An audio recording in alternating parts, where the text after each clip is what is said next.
Saya sudah bilang dari awal, Mas, Pakistan itu adalah middle power, walaupun mempunyai nuklir. Itu poin satu.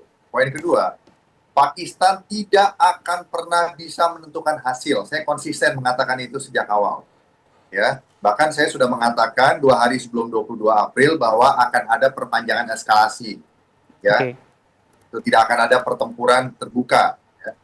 Jadi yang saya sampaikan ini adalah berdasarkan apa? Berdasarkan pola umum, ya, adalah pola-pola strategis yang sudah bisa terbaca jelas gitu. Dan oke. Iran itu bisa memahami ini. China dan Rusia bisa memahami gerakan-gerakan Amerika. Amerika bergerak, China dan Rusia juga bisa membaca, Iran juga bisa membaca. Nah, posisinya Pakistan ya, adalah negara yang masih dipercaya oleh Amerika Serikat, tetapi sudah sangat dekat dengan China. Ya, salah satu ukurannya adalah ada pangkalan di Pakistan, namanya Gwadar, itu sudah bisa dikatakan PLA Navy, ya, Navy Republik Rakyat Cina sudah ada di situ basisnya gitu, ya. Dan hubungan mereka dekat dalam hubungan obor, hubungan ekonomi dan pertahanan gitu. Nah, jadi posisinya uh, Pakistan dia adalah harus bermain senetral mungkin gitu, Oke. ya. Pakistan juga harus bisa konsul dengan Amerika dan China gitu. Sementara Pakistan sendiri adalah sebagai fasilitator. Kenapa? Karena secara geografis itu melekat kepada Iran gitu. Dan secara intelijen ya mempunyai satu dinas intelijen namanya Inter-Service Intelligence yang miliknya militer Pakistan yang cukup mengetahui dinamika day to day operasional yang terjadi di Timur Tengah selama ini gitu, termasuk di Iran gitu.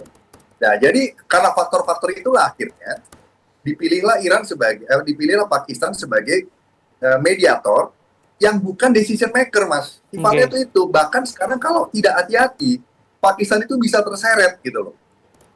Ya, dan Pakistan itu juga sudah masuk negara Indo-Pasifik, ya. Gitu. Nah, ini sudah terjadi bahwa interdiksi yang kemarin ya terhadap kapal China itu dilakukan bukan oleh Central Command, bukan di bawah Admiral Brad Cooper, tapi ada di bawahnya United States Pacific Command. Gitu. Nah, itu artinya apa? Sudah ada pelebaran wilayah.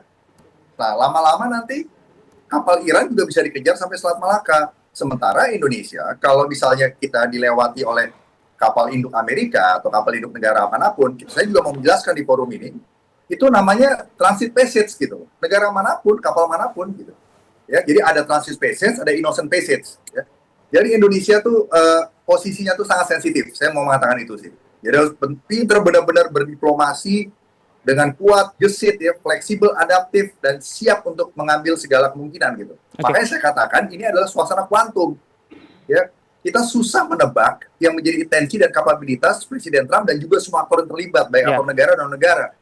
Gitu. Sehingga mengambil superposition, semuanya itu tersambung, terhubung, entangled, dan semua kemungkinan itu mungkin terjadi, Mas, dalam waktu cepat gitu. Nah, apalagi yang saya sudah tekankan, Presiden Donald J. Trump sejak tahun 2025 mengeluarkan strategi keamanan nasional yang tidak pernah didiskus ya selama ini ya di Indonesia di dalam forum-forum di publik ya. Ini harus didiskus bahwa pendekatan itu memang sesuatu yang sangat fundamental berubah dengan Oke. cara-cara Presiden Amerika sebelumnya, dan ini yang saya concern bisa menimbulkan perubahan sistemik yang akhirnya solusinya adalah perang gitu loh, sehingga order baru tercipta gitu.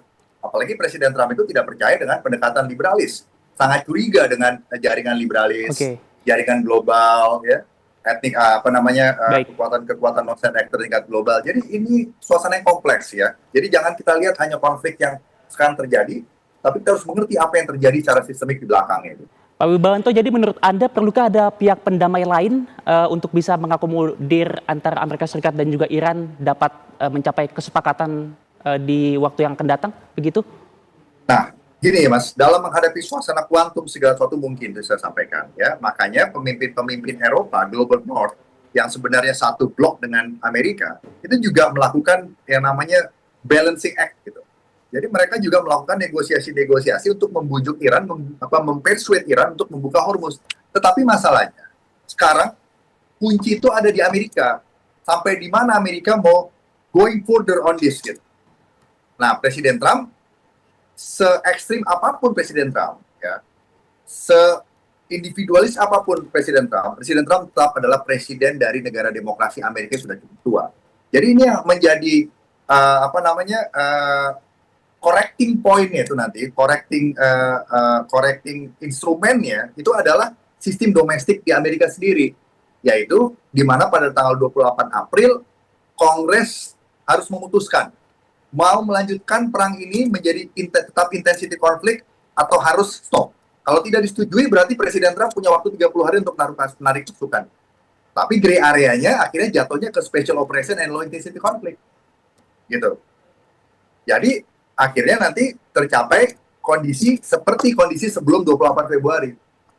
Nothing change. Gitu.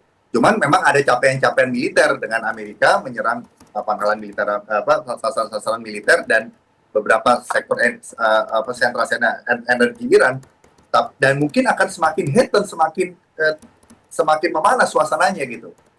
Itu aja menurut saya. Upaya apapun mungkin. Indonesia juga kalau bisa menengahi juga bagus. Apa? Indonesia upayakan deeskalasi, ya. Himbau semua aktor untuk mengikuti aturan di laut, penerapan UNCLOS, lakukan yang seperti